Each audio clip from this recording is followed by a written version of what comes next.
You may have read yesterday, you probably haven't read it in full, and I'll be honest, neither have I, the release of a Commerce Commission report, so therefore official report into personal banking services in New Zealand. It's a competition report designed to examine the banking system, particularly in regards to personal banking, and make recommendations designed to increase competition and therefore, I presume, increase the quality of service to you and I, and maybe reduce the cost to you and I. And here are the major findings. The major banks in New Zealand do not face strong competition.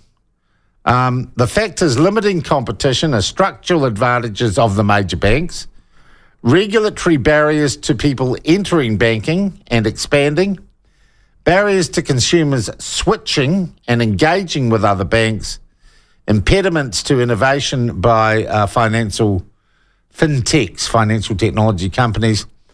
Mortgage advisors and banks are not driving price competition for home loans. That's the other thing. And, well, of course, what's the solution? It's multifaceted. Capitalise Kiwi Bank. I'm not sure quite what that means, to be honest. Accelerate and coordinate progress on open banking. Ensure the regulatory environment better supports competition, and empower consumers. What the hell does all that mean? And overall, does this mean that, and let's put it in layman's terms, the big banks have been ripping us off?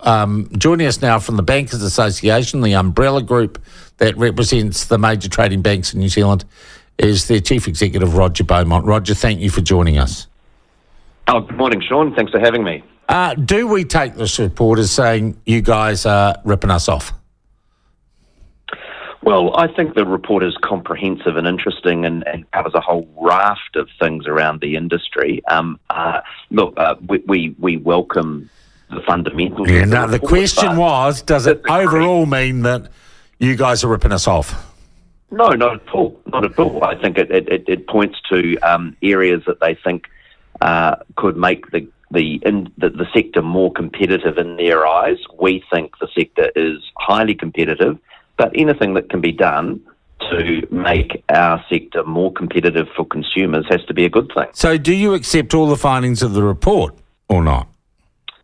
Oh, look, most of them we are broadly comfortable with, in the sense that actually, regulation is the big focus of that report. The majority of the recommendations point back to regulators and government and things that they need to do to make it easier, particularly for new entrants coming into the market. And, banks are not afraid of competition. We already have 15 retail banks in New Zealand, so it is a competitive market. I guess, Roger, I was thinking about this last night, though. The truth was, let's say in a mortgage market, right, if we had a really efficient market, I'd be able to go online with my mortgage debt on any given day, if the market was truly efficient and working for me, and, if you like, throw my mortgage out to tender and swap it with a click of a mouse button. And you guys would be hunting my business. As it is, I don't think I've ever swapped a home loan, and I've had a few houses in my life. I don't think I've ever swapped a banking company, because the kerfuffle to set one up and make an appointment. Whereas if I could go online and just go, click, I'll take that interest rate, and it was all done for me, and I'm sure the technology exists to do that, I bloody well would.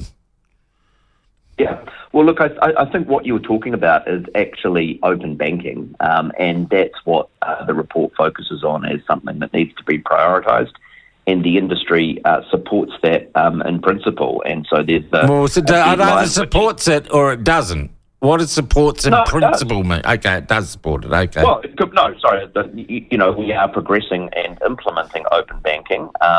What we require to implement that fully is a legislative framework that means that customer data, because what you're talking about is sharing your personal banking data with other entities, that needs to be done in a secure way that keeps your data safe, and that's a really important paramount that's key to doing that. So, I think that's a fair point. That actually, yes, digital technology should get us to a point where what you've just described is something that could happen.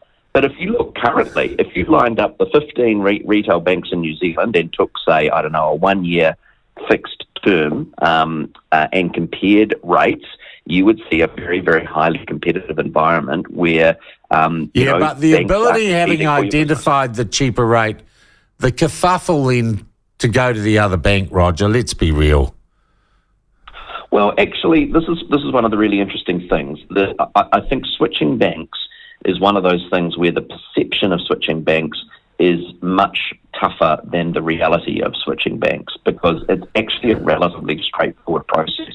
Where it gets tricky, Sean, is when you are halfway through a 2-year fixed term on your mortgage, because that's a contract. You can't just drop that contract or break it without a penalty. But if you were coming to a point, for example, of renewing your mortgage and you were shopping around and thinking, actually, Bank Z has a much better, more competitive rate, and I want to switch, you can do that. In fact, you can just go to that bank and say, I'd like to switch.